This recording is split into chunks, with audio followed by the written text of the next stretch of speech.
here tonight to talk to you about my dear friend and fellow lesbian feminist artist, Luce LaLoose. I hope that you walk away from this tonight believing that this was truly an informative masterpiece of lesbian her-story archiving. We go to the next slide, please. Born in 1976 in Roseville, Michigan, like so many dykes before her, Luce LaLoose first started making zines and short videos during high school. Much of this work focused on misandric and rye-hurl, of course, but her work soon evolved into complex critiques of gender and class in relation to her own erotic desires. Her name speaks to her ultimate feminist icon, Luce the River Rat, along with her favorite literary character, Luce, from Francis Beaumont's Night of the Burning Pestle.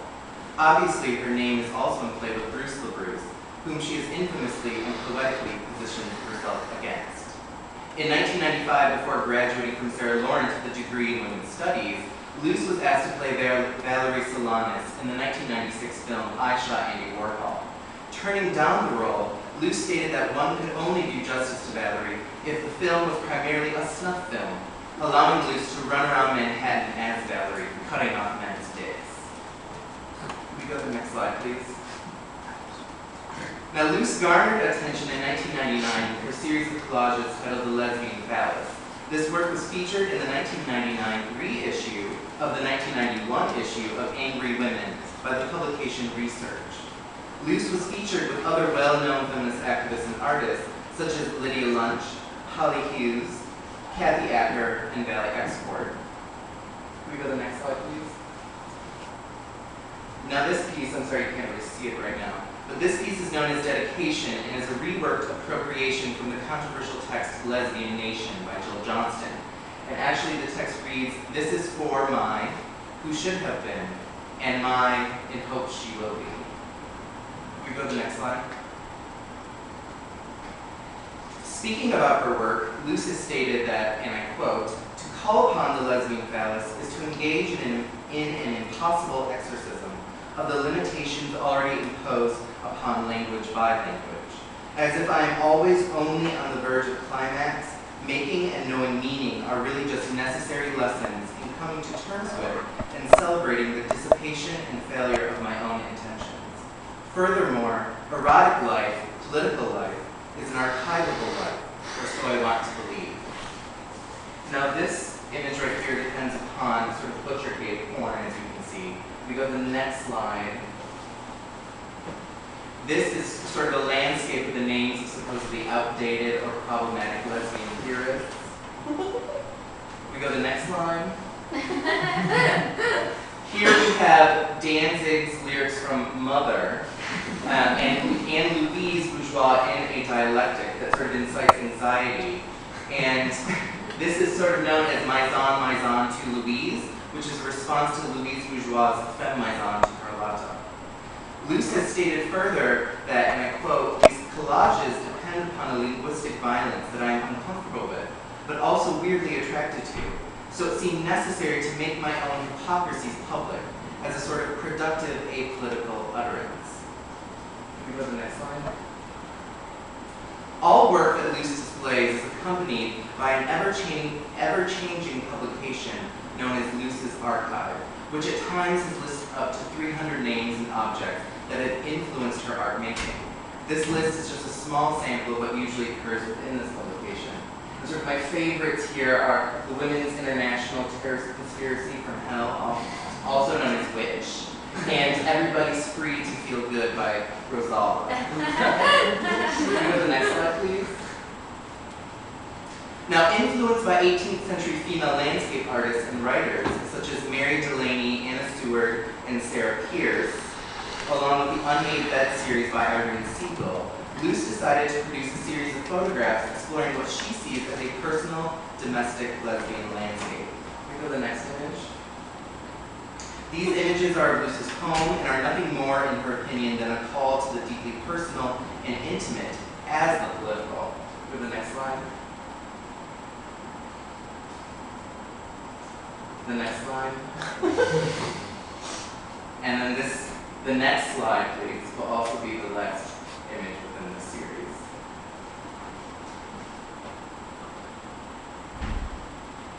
Okay, can we go to the next slide?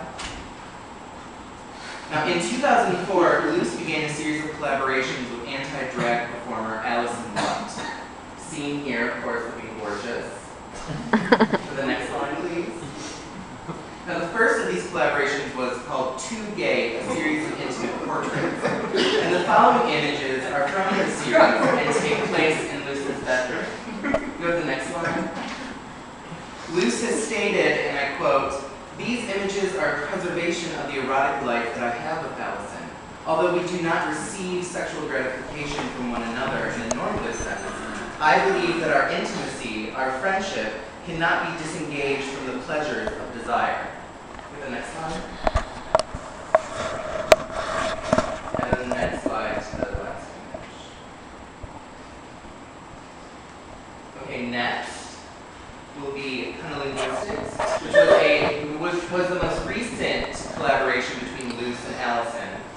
And it was sort of a curated series of personal letters and collages that Allison and Luce sent to one another between 2006 and 2007.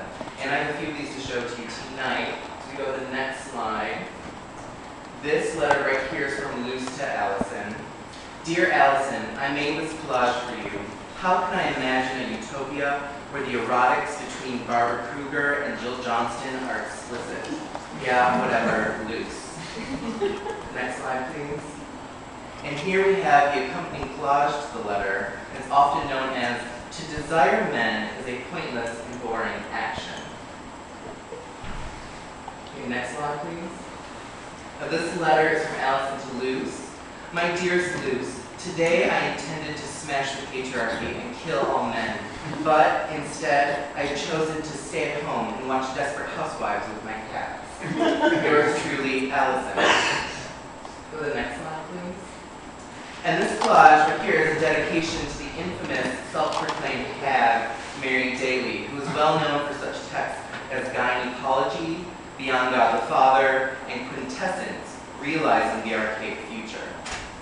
Can we go to the next slide, please? Now, Luce's most recent work, and this is solo work, it's not with Allison Wood. Her most recent work is a video performance in a series of posters loosely referred to as a manifesto for excitable living. And I have a few posters for you tonight and a few stills from the video. So go to the next slide. This first poster is titled "The Inedible Buffet of Female Essentialism" and features such objects as a speculum, a compact mirror, and a Sheila-Negate. Can we go to the next slide, please? This here is simply titled "Talking About It." Can we go to the next slide? This is a video still from what Luce has called her video manifesto.